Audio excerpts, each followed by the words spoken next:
First Alert Boy ini ya. First Alert Boy. Generasi-generasi rusak. Rusak. Moral rusak. Attitude rusak. Kasihan sekali. Mereka bilang tolak angket, tapi mereka tidak berani ngomong turunkan harga beras, turunkan harga sembako, kebutuhan, harga diri malu. Mereka harusnya malu. Pulang makan tidak bisa karena apa? Mama tidak bisa beli beras. Rejim ini rejim bermasalah yang sudah naikkan harga beras. Rakyat hari ini menangis, bagaimana bisa makan? Mereka jadi tontonan, mereka terima duit. Malu, harusnya punya urat malu. Kalau anak saya yang begitu, saya usir pulang dari rumah. Semangat banget ya. Adik saya sekolah dan bayar 50.000, saya putuskan uang kuliahnya. Oh, kamu tidak berguna bagi bangsa ini. Sementara ini adalah orang tuamu yang duduk di sini demi kesejahteraanmu juga. Boleh dengan harga 50.000. Masa kepemimpinanmu ke depan, tongkat estafet ada di tangan Anda, tapi bisa dibeli dengan 50.000. Malu nggak? Malu. Saya orang luar lebih malu lihat Anda. Karena apa? Anda bisa dibeli, saya tidak bisa dibeli. Itu saja, sekian dan terima kasih. Baik, terima kasih. Siapa lagi nih? Maksulkan. Tapi Bapak Ibu jangan cukup diturunkan, dimaksulkan. Oh, ini orang lama ya, orang lama ya. Akan harus dipenjarakan. Penjarakan Jokowi. Penjarakan Iriana. Penjarakan Usman. Penjarakan Gibran. Penjarakan Kaesang. Mereka melanggar Undang-Undang 28 199 Pasal 22, nepotisme. Ancamannya minimal 2 tahun, maksimal 12 tahun. Kok pakai seragam sekolah SMA? Sangat menolak hak angket serta pemakzulan presiden. Kita bisa berjuang secara rakyat Indonesia. Berdiri di sini mendengarkan kalian nyanyi seperti lagu yang ada bermain. Oh, ini pro Jokowi ya, pro Prabowo ya, pro. Oh,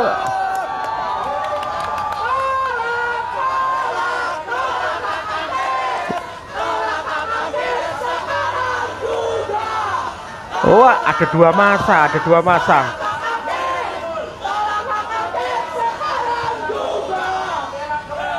Ada dua Memang masa. nggak kelar. Ngajak seluruh warga Indonesia buat menurunkan Jokowi.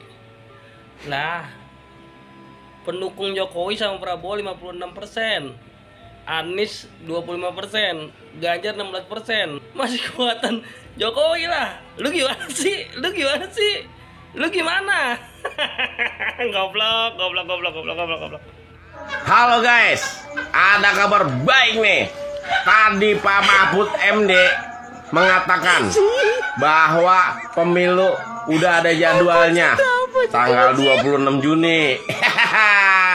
Kita mah nggak ketar-ketir, yang orang yang ketar-ketir udah mah deklarasi, terus sudah bikin foto-foto capres sama papres. Ya kan? Mereka yang panik, kita mah kagak. Tenang aja pokoknya ya teman-teman ya. Kita kawal terus ya. Assalamualaikum. MUI. Saya ini katakan ini adalah bagian dari amar ma'ruf dan nahi mungkar. Ya, selamat siang Pak. Kira-kira hari ini pertemuannya ini seperti apa Pak? Dan apa saja sih Pak tuntutan yang Ini disampaikan? pertemuan kesekian kali, namun masih bersifat awal dari gerakan penegakan kedaulatan rakyat yang merupakan gerakan moral rakyat Indonesia lintas agama, suku, profesi, dan generasi yang bertujuan untuk menegakkan kedaulatan rakyat yang terakhir ini untuk roboh karena perilaku dari rejim yang berkuasa yang mengedepankan otoritarianisme, kezaliman, melanggar mantan Muhammadiyah, ketua Muhammadiyah. Maka semuanya bersepakat untuk adanya pemakzulan presiden. Banyak sekali kelompok dan tidak hanya di ibu kota Jakarta, juga di daerah-daerah. Maka kita akan jalin koalisi mulai hari ini, bahkan sejak tanggal 1 Maret yang lalu akan terus menerus, dan kita nanti insya Allah walaupun berangkat dari titik tolak yang berbeda, namun kami akan bertemu di tengah jalan dan paling tidak di ujung jalan. Katakan tadi ada aksi lebih besar di lapangan, ya, mungkin pada tanggal 18 atau 19 Maret. Dan bagi umat Islam, yakinilah ini juga yang pernah dilakukan oleh Nabi Muhammad SAW, bahkan terlibat memimpin perang Badar. Dan kepada kawan-kawan, ada yang melihat ini suatu sikap yang radikal dan ekstrim. Tidak. Ini masih berada pada jalan tengah, namun jalan tengah jangan disalahpahami. Jalan tengah prinsip yang 100 tokoh yang bilang hasil pemilu curang. Ingat kau, Din Samsudin. Kalau terjadi kerusuhan di Jakarta, menewaskan polisi atau tentara atau rakyat gara-gara omonganmu, kerusuhan kau bilang curang, maka yang kami kejar adalah kau ketuanya. Kau, tahu kau, Din Samsudin, kau ketuanya. Sama 99 lagi tokoh di belakang kau itu siapa? Awas kau ya, kalau terjadi kerusuhan gara-gara omonganmu, kau yang kami kejar. Sampai dapat.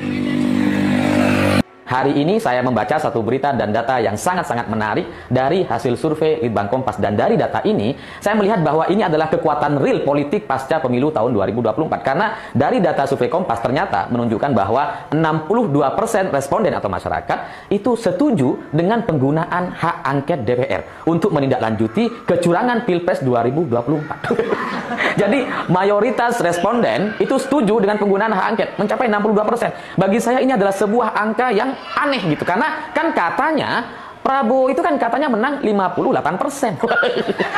Lah kok ini ternyata 62% setuju penggunaan hak angket. Padahal setahu saya penggunaan hak angket itu kan didorong oleh Ganjar dan Anies gitu. Lah kok bisa sampai 62% masyarakat setuju? Karena secara logika saja gitu ya, logika sederhana saya mengatakan bahwa kalau memang Prabowo itu mendapatkan angka 58%, maka pasti ya sedikit yang setuju dengan penggunaan hak angket. Ya untuk apa gitu? Kan Prabowo udah dimenangkan, kan pemilihnya mayoritas gitu ya. 58% suara Prabowo Gibran katanya gitu ya, tapi 62% masyarakat setuju dengan penggunaan hak angket. Padahal harusnya gitu ya, yang paling setuju dengan hak angket ya maksimal 42%. Karena hak angket ini hanya didorong oleh Ganjar dan Anies gitu. Ini nggak didorong sama kubu Prabowo. Kubu Prabowo juga nggak akan setuju dengan hak angket. Kenapa? Ya ngapain gitu. Mereka diuntungkan, mereka dimenangkan dengan 58% gitu. Mereka nggak akan peduli dengan hak angket. Malah nggak akan setuju gitu. Malah mungkin mereka maunya ini Prabowo segera dilantik. Ngapain hak angket-angketan gitu ya kalau mereka sudah merasa menang gitu ya. Jadi ya dari data ini, data yang disampaikan oleh Kompas ini, saya curiga ini adalah kekuatan real atau suara real di masyarakat bahwa nampaknya Prabowo sampai hari ini tidak mendapatkan dukungan secara penuh atau dukungan mayoritas. Karena kalau benar Prabowo mendapatkan 58% suara gitu ya, ya maka 58% ini minimal ya mereka akan menjadi suara mayoritas untuk menolak hak angket. Ya minimal yang nolak 50+1 lah gitu ya, kalaupun nggak mau nyampe 58. Ini malah yang setuju 62. 62%. Artinya pendukung real Prabowo hanya sekitar 38%. Ya kalaupun ada orang beranggapan bahwa yang mendukung hak angket ini bisa saja juga pendukung Prabowo katanya. Ya supaya ini jelas gitu ya, ada kecurangan atau enggak.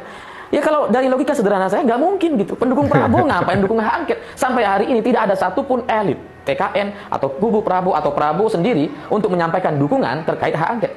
Nggak ada gitu. Jadi kalau dari survei Litbang Kompas mencapai 62% masyarakat setuju penggunaan hak angket, saya curiga bahwa angka 62% ini adalah angka real kekuatan politik gabungan antara Ganjar dan Anies Baswedan gitu. Kalau mau dibelok-belokkan gitu ya, mau dianggap bahwa bisa saja yang pendukung Prabowo juga setuju dengan hak angket, ya maka angkanya tidak 62 tapi 100 atau hampir 100%. Tapi dari angka atau data survei Litbang Kompas ini kok kebetulan sekali itu seperti puzzle yang banget gitu. Kayaknya tuh pas banget gitu. Jadi kalau kita ngelihat dari data 62% setuju penggunaan hak angket, artinya hanya tersisa 38%. 38, 58, 38, 58. Kok mirip ya? Apa jangan-jangan suara Prabowo salah input juga kayak PSI ya? Ya karena angka 3 dan 5 itu kalau dilihat bisa mirip ternyata gitu ya. Kebetulan belakangnya sama-sama 8. Ya, tapi ya dari sini saya melihat bahwa kalau pemilu atau pilpres itu dilaksanakan secara fair, tidak ada kecurangan dan sebagainya, maka kekuatan real Ganjar dan Anies itu 62%, sementara sisanya untuk Prabowo adalah 38%. Dan kalau situasi ini yang terjadi, maka dipastikan pilpres harusnya 20. Racur. Wih, gawe lakon apa? Aduh. Mari Prabowo sing ketok salah wila-wilo diangkat Cindra.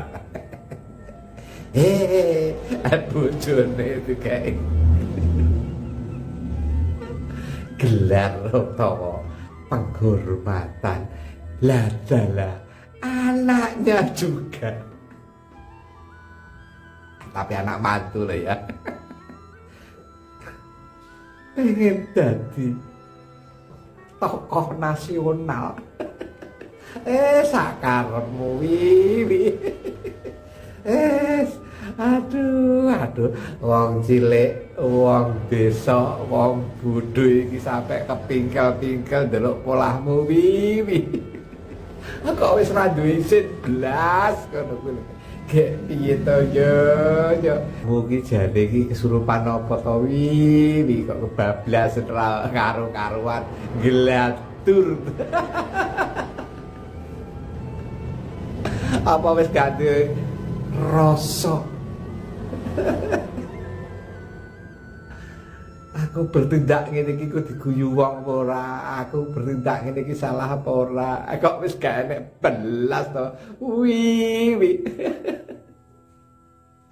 Aduh, negaraku rusak, hancur. Indonesiaku sedang tidak baik-baik saja. Kok ya menemen wis anak-anake ditepak-tepakno, mantune, ipare, sak bojone. Lho wis gak mikir negara, kok mikir keluargane dhewe wae. Iki lho presiden apa wong. Ya wong lumrah wae.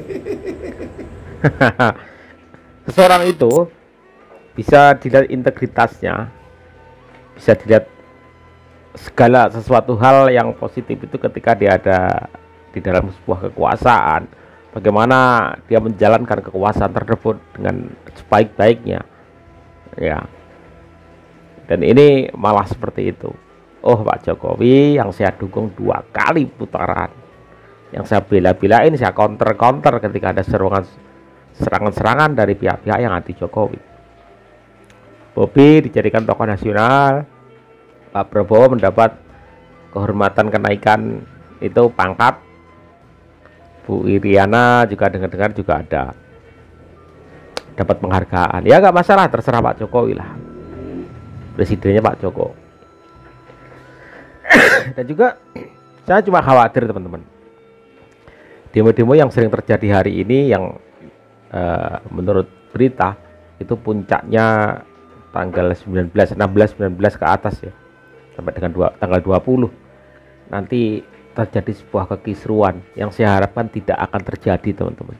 Ngeri kalau kita lihat tragedi 98 itu sangat luar biasa. Kalau kita melihat di televisi itu parah banget ya, ngeri banget. Jangan sampai hal itu, kejadian 98 itu terulang kembali, jangan sampai. Itu kacau banget teman-teman ya. Ya kita demo selayaknya demo, jangan sampai bakar-bakar apapun ya teman-teman, jangan sampai ada kekisruan. Sayang banget ya, sayang banget kalau misal terjadi kekisruan di dalam demo tersebut, apalagi kalau bertemunya 2 massa antara pro Jokowi dan juga kontra Jokowi, kontra pro hak angket dengan kontra hak angket. Ya, nanti kalau ketemu di jalanan, demo, teriak-teriak, marah, akhirnya terjadilah sebuah gesekan. Nanti yang menjadi korban adalah masyarakat.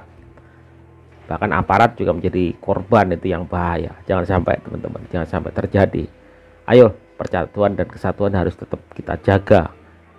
Ya, Hak angket saya setuju untuk dilakukan, biar masyarakat tahu bagaimana itu proses hak angket. Kalau tidak terjadi sesuatu hal ya jangan takut dengan hak angket. Tunjukkan, oh ya saya berani nih hak angket, akan saya buka semuanya ini yang terjadi A, B, C. Biar kita orang semua tahu ini. Hak angket itu ujung akhirnya, ujung pangkalnya seperti apa. Ya. Semakin lucu aja negara ini. Yang saya harapkan cuma satu, teman-teman, kita aman. Ya, aman dalam menjalankan kegiatan sehari-hari, mencari perekonomian juga aman. Ya, jangan sampai lah, ngeri banget, jangan sampai terjadi kekacauan di negeri ini. Oke, teman-teman, kita doakan yang terbaik untuk bangsa ini.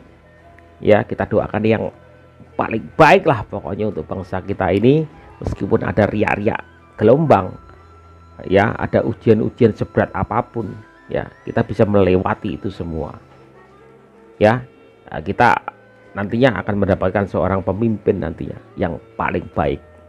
Dan kita harus melewati proses ini, proses demokrasi ini. Wassalamualaikum warahmatullahi wabarakatuh.